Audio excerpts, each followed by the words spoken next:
¿Qué tal, chicos? Yo súper estoy feriando con... Melanie Baby. Vamos a ver, nos estamos volviendo más estúpidos. Rayos. Idiocracia, relatos y reflexiones de Farid Diek.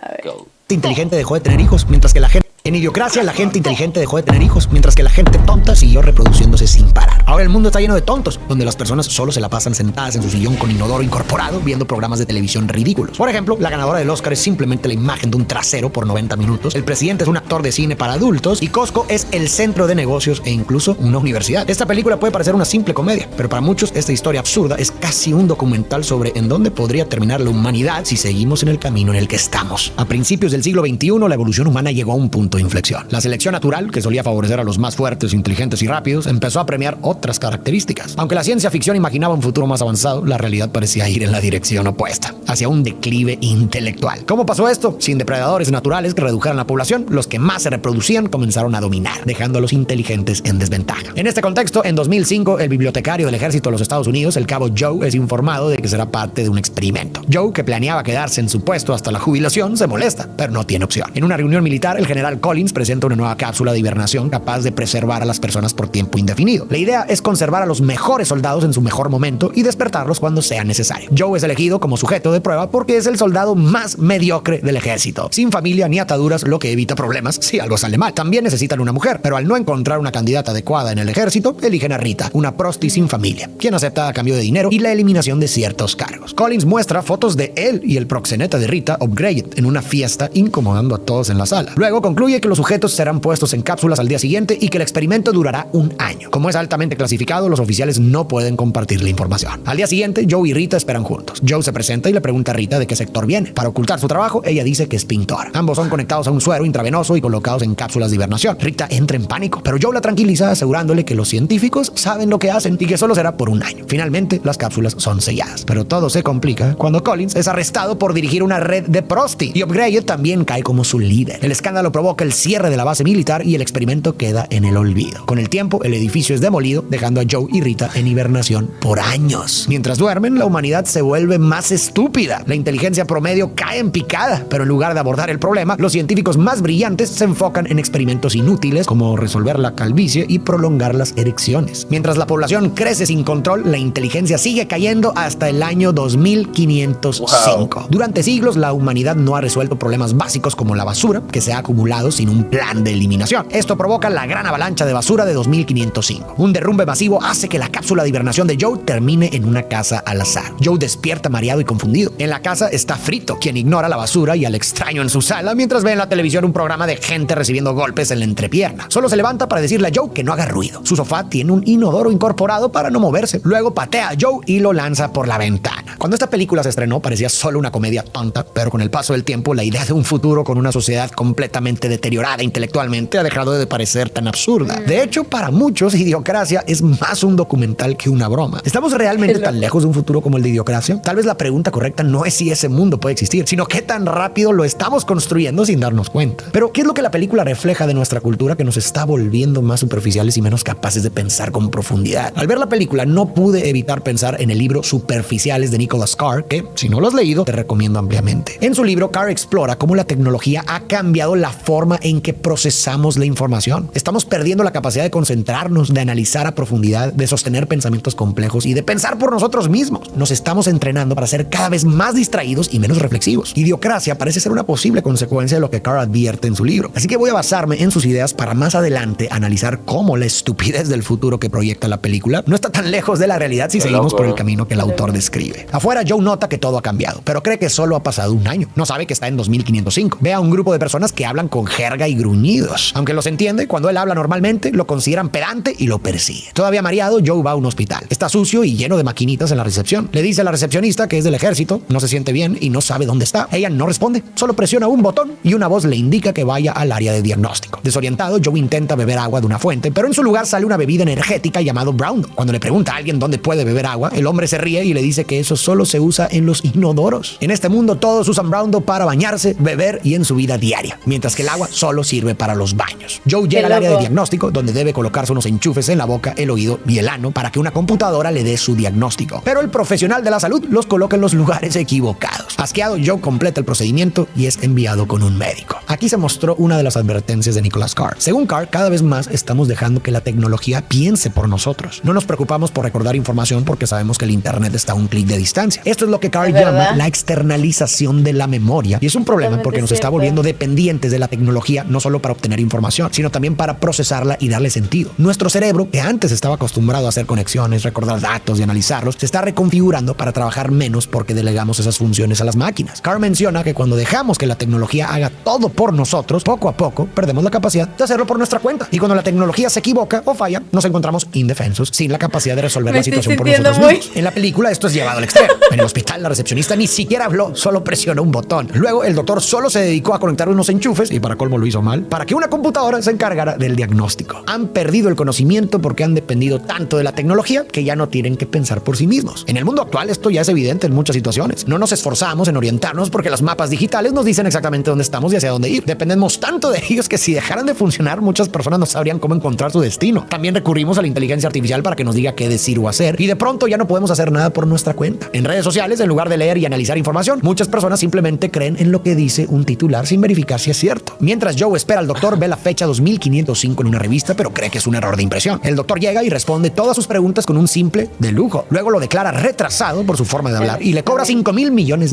Es entonces cuando Joe nota la fecha 2505 en la factura. Finalmente se da cuenta de que ha estado en la cápsula por 500 años. Atónito, corre a la ventana y se sorprende al ver el estado de la ciudad. Los edificios se derrumban unos sobre otros y algunos apenas se sostienen con cuerdas. La ciudad está llena de basura. Qué fuerte, Entonces, ¿no? ¿por qué estaríamos construyendo nuestro camino hacia un mundo tan idiota como el que retrata la película? Para empezar este análisis es importante recordar algo. El mundo cambió con la llegada de Internet. El acceso a la información se volvió inmediato y la web se convirtió en nuestro medio universal, el canal por donde fluye la mayor parte de la información que llega a nuestra mente. Muchos creen que la tecnología en sí misma no tiene mayor importancia, que es solo una herramienta y que lo que realmente importa es cómo la utilizamos. Pero el sociólogo de la comunicación Marshall McLuhan critica fuertemente esta idea. McLuhan enfatiza que el medio es el mensaje. Es una idea que suena simple, pero que tiene una profundidad enorme, y aquí te la explico. Lo que quiere decir es que con el tiempo, el contenido de un medio importa menos que el medio en sí mismo. No es solo qué consumimos, sino el medio por el que lo hacemos. Los efectos de la tecnología no se dan en el nivel de las opiniones o los conceptos individuales, sino que alteran continuamente nuestros patrones de percepción sin que nos demos cuenta. Qué loco, ¿no? Para McLuhan, cada medio, independientemente del contenido que transmite, moldea nuestra forma de pensar de manera distinta. Nicholas Carr toma esta idea en su libro y la aplica a la era digital. Internet, las redes sociales y los medios digitales se han convertido en nuestra principal fuente de información. Las ventajas de tener acceso inmediato a una cantidad tan grande de datos son muchas y han sido justamente aplaudidas, pero estos beneficios tienen un precio. Nuestra mente está cambiando y lo sentimos con más fuerza cuando intentamos leer con profundidad.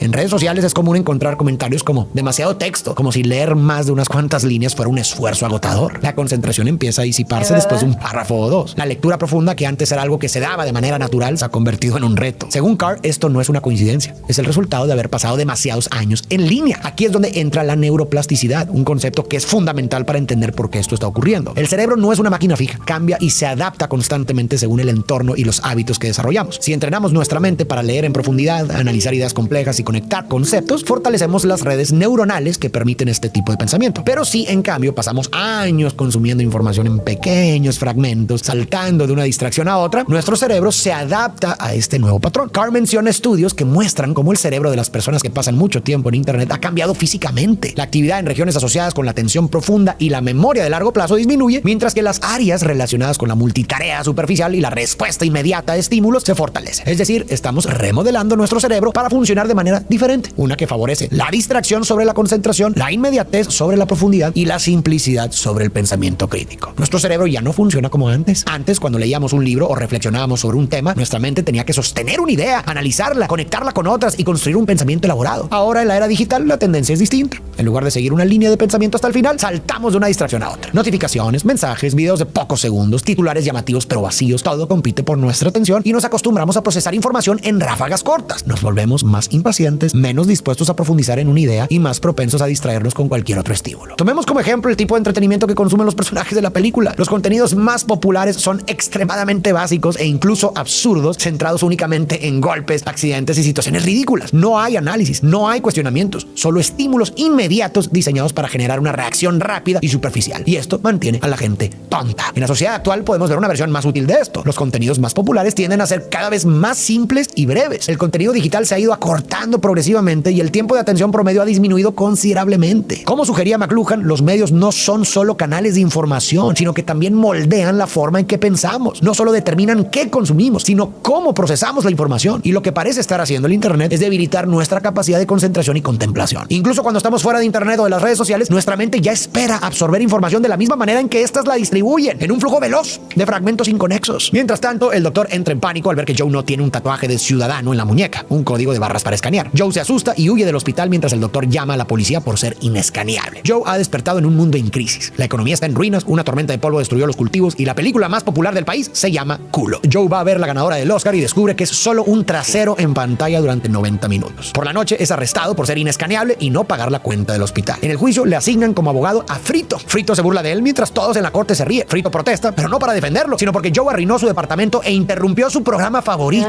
Joe intenta explicar lógicamente su situación, pero su tono inteligente solo hace que el juez y los abogados se burlen de él. Finalmente, el juez lo declara culpable y lo sentencia a la cárcel. Mientras tanto, Rita sale de su cápsula e intenta llamar a su representante y novio, Upgraded, pero el teléfono le pide $2,000 para hacerlo. Un hombre se le acerca y ella lo engaña fácilmente para sacarle dinero. Mientras tanto, Joe es llevado a una máquina de tatuajes automatizada que asigna identificaciones escaneables. Cuando intenta explicar que no está seguro de lo que está pasando, la máquina registra su nombre como "no estoy seguro" y lo tatúa en su muñeca. La gente empieza a llamarlo así. Luego, Joe es sometido a una prueba de inteligencia con preguntas de matemáticas básicas. Las responde todas correctamente y se sorprende al ver que nadie a su alrededor puede identificar siquiera formas simples. Después de esto, es enviado a prisión. Finalmente, Joe se da cuenta de que todos en este mundo son increíblemente tontos. Así que le dice al guardia que hoy es su día de salida y el guardia, sin cuestionarlo, lo deja ir. Pero las alarmas detectan la fuga y la policía comienza a perseguirlo. De alguna manera, Joe logra escapar y regresa a casa de Frito. Cree que alguien debió haber inventado una máquina del tiempo en los últimos 500 años y le pregunta a Frito si existe una. Frito le dice que sí, pero se niega a llevarlo porque Joe no tiene dinero. Entonces Joe le promete que si lo lleva, cuando regrese al 2005, abrirá una cuenta a su nombre y en 500 años valdrá miles de millones. Pero como Frito tiene problemas con los números, Joe simplemente le dice que le dará $80,000 millones. Finalmente, Frito acepta ayudarlo. Justo entonces, la policía toca la puerta buscando a Joe. Los dos escapan por la ventana y toman un auto rumbo al museo. En el camino encuentran a Rita, quien sigue engañando al mismo hombre. Ella sube preocupada por Upgrade sin saber que ya está muerto. Mientras conducen, un escáner detecta la muñeca de Joe y alerta a la policía. La batería del auto se agota y deben abandonarlo. Pero justo después, la policía llega y dispara al vehículo. Y pronto se forma una multitud y estalla una pelea. Joe, Frito y Rita huyen rumbo a la máquina del tiempo. Frito los lleva a Costco, que ahora es el centro de negocios, porque cerca pasa un tren que los llevará a su destino. Incluso dice que él estudió Derecho en Costco. Mientras esperan, Rita va al baño. Antes de que regrese, la muñeca de Joe es escaneada por error y lo identifican como un criminal. El metro llega y Frito sube, pero Joe espera a Rita y es arrestado. Esta vez, en vez de llevarlo a la cárcel, lo llevan a la Casa Blanca, donde se encuentra con el presidente Camacho y su equipo. Camacho, ex campeón de lucha y actor no por, se burla de él diciendo que esperaba que su cabeza fuera más grande por ser inteligente. El test de inteligencia que Joe tomó en la cárcel sorprendió a todos, ya que obtuvo el puntaje más alto jamás visto. Por eso, el presidente lo nombra secretario del Interior y lo declara el hombre más inteligente del mundo. Luego, en la casa de Representing, Camacho anuncia que su nuevo secretario resolverá la escasez de alimentos y las tormentas de polvo. También promete perdonarlo si soluciona el problema. A ver, la ciudad tiene problemas serios de escasez de alimentos y tormentas de polvo, pero los científicos prefirieron dedicarse a cosas como prevenir la calvicie o prolongar una erección. Aquí hay una crítica directa al consumismo y a cómo este moldea el desarrollo humano. Parte de lo que llevó a la situación de idiocracia fue el consumo desmedido, evidente en la basura acumulada, y en una sociedad obsesionada con la próxima gratificación instantánea. Y cuando el consumo se convierte en la prioridad absoluta, inevitablemente termina dictando qué aspectos de la humanidad se desarrollan. Esto quedó claro con los científicos en la película. Las mejores mentes ya no estaban resolviendo problemas fundamentales. La ciencia se convirtió en esclava del consumismo. Dejó de ser un camino para el progreso y pasó a ser una herramienta más del mercado. Y lo más inquietante es que esto no es tan lejano a nuestra realidad. Piensen esto. ¿Quién financia la ciencia? En un mundo donde casi todo gira en torno a las ganancias, pocas investigaciones reciben apoyos y no tienen una aplicación comercial clara. La inversión en ciencia sigue la lógica del mercado. Prioriza lo que genera ganancias. Y las empresas no buscan avanzar la ciencia por el simple hecho de expandir el conocimiento, sino para generar ingresos. Y como el consumo dicta la demanda, lo que la gente compra termina determinando en qué se invierten los recursos para el desarrollo humano. Esto no significa que la ciencia no avance, pero sí que el mercado define su dirección. Y muchas veces los problemas que más afectan a la humanidad no son los más rentables y por eso reciben menos atención. La película exagera esta idea, pero si lo pensamos bien, parece que avanzamos en esa dirección sin darnos cuenta. ¿Cuántos de los avances tecnológicos que celebramos realmente benefician a la humanidad en su conjunto y cuántos solo crean nuevas necesidades para vendernos más cosas? Más tarde, en una reunión, los secretarios le piden a Joe que diga algo inteligente.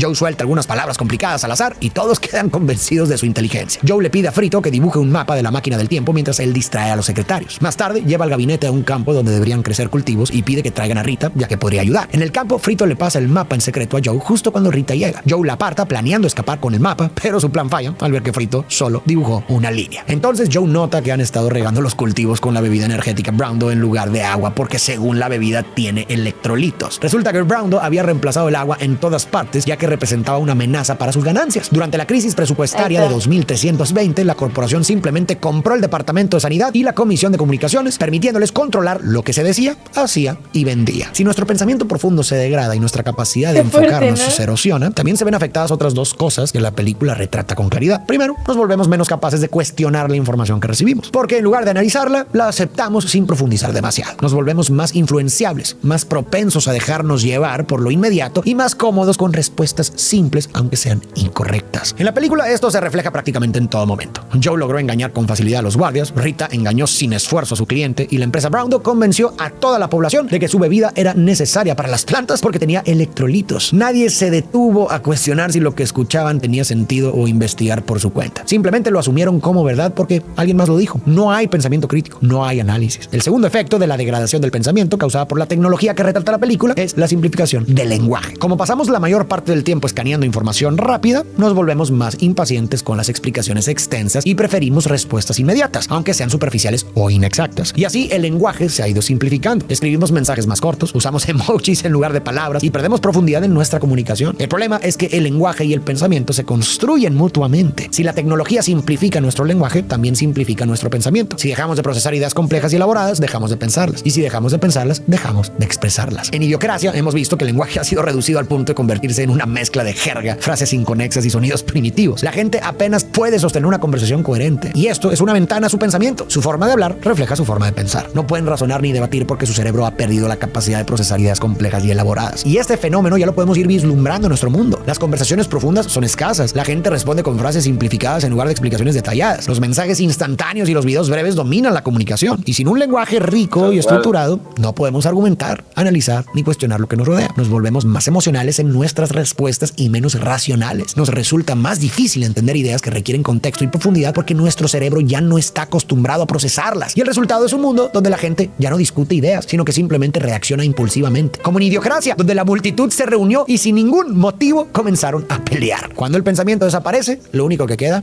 es el impulso. Joe convoca una reunión del gabinete para proponer regar las cosechas con agua en lugar de Broundo. Los secretarios creen que es una idea absurda. Después de varios intentos fallidos de razonar con ellos, Joe decide cambiar de táctica y simplemente les dice que puede hablar con las plantas y que ellas quieren agua. Joe no sabía que la bebida energética había acumulado sal en el suelo, matando las plantas y causando tormentas de polvo. Sin embargo, su idea en realidad soluciona el problema. Como ministro del Interior, Joe ordena que todas las cosechas se rieguen con agua y promete que con el tiempo las plantas crecerán y las tormentas desaparecerán. Durante unos días todo parece ir bien y Joe se acerca a su indulto. Pero pronto el valor de las acciones de la bebida energética Broundo caen a cero por la baja producción, dejando a la mitad de la población sin trabajo. La gente se amotina fuera de la Casa Blanca. Las noticias anuncian que Joe es llevado a juicio por causar desempleo y es declarado culpable. Lo sentencian a una noche en rehabilitación, que en este mundo significa ser perseguido por un enorme camión en una arena mientras la multitud anima. Casi siempre esto termina con la muerte del condenado. Rita visita a Joe en la cárcel, pero él le dice que esta vez no puede escapar porque está encadenado a una roca. Le pide que busque a Frito y se vaya a la máquina del tiempo sin él, que no lo espere. Ella duda, pero Joe insiste y le pide que diga a la gente que lea, estudie y use el cerebro. Cree que tal vez el mundo se volvió así por personas como él que nunca hicieron nada. Joe es llevado a la arena mientras Rita, triste, regresa a la Casa Blanca para irse en la máquina del tiempo con Frito. Antes de eso, Frito enciende la televisión para ver la rehabilitación en vivo. Joe es perseguido por dos enormes camiones asesinos mientras maneja un pequeño auto. En ese momento, Rita ve una planta de rosas creciendo afuera de la Casa Blanca y se da cuenta de que la idea de Joe funcionó. Le pide a Frito que la lleve a la arena e intenta contarle al presidente Camacho, pero él la ignora. Entonces, al ver a un camarógrafo, se le ocurre transmitir las cosechas en televisión para salvar a Joe. Soborna al camarógrafo para que filme los cultivos con Frito y luego toma el control del panel de monitoreo. Mientras tanto, Joe sigue luchando por su vida. Logra que los camiones se choquen y destruyan, pero el conductor sobrevive y lo ataca con un lanzallamas y una pistola. Joe logra esquivar los disparos y esconderse. Frito llega al campo y graba los cultivos y el video se transmite en la pantalla gigante. Al verlo, el presidente Camacho detiene la ejecución y perdona a Joe, haciendo que la multitud estalle en ovaciones. Luego todos celebran en una fiesta en la Casa Blanca. Joe le agradece a Rita por salvarlo. Ella confiesa que prefiere quedarse en el futuro, ya que tenía malos hábitos a los que no quiere volver. Joe se sorprende, pero respeta su decisión. Se despiden, pero antes de que Joe se vaya, el presidente lo llama al escenario y lo nombra vicepresidente. Joe insiste en regresar a su tiempo, pero cuando todos le suplican que se quede porque necesitan su ayuda, termina aceptando quedarse en el año 2505. Luego, alguien dice que la máquina del tiempo es solo un juego mecánico. Frito lleva a un Joe confundido hasta ella y descubren que en realidad es un juego infantil. Meses después, Joe es elegido presidente de Estados Unidos, Rita se convierte en primera dama y Frito en vicepresidente. Bajo su liderazgo comienza una nueva era en la que esperan que los humanos vuelvan a ser inteligentes. Joe y Rita tienen 3 hijos, considerados los más inteligentes del mundo, mientras que Frito se casa con 8 mujeres y tiene 32 hijos, los más tontos de la historia. Puede que Joe no haya salvado a la humanidad, pero al menos puso las cosas en marcha. Y eso no está nada mal para alguien mediocre. La pregunta no es si vamos a terminar exactamente como en la película. El punto es que Idiocracia ¿No crees que estuvo loco todo? Súper es un reflejo exagerado de tendencias que ya estamos Pero viendo. todo lo Y que llegar dijo él es totalmente cierto, es algo que totalmente está pasando en la actualidad.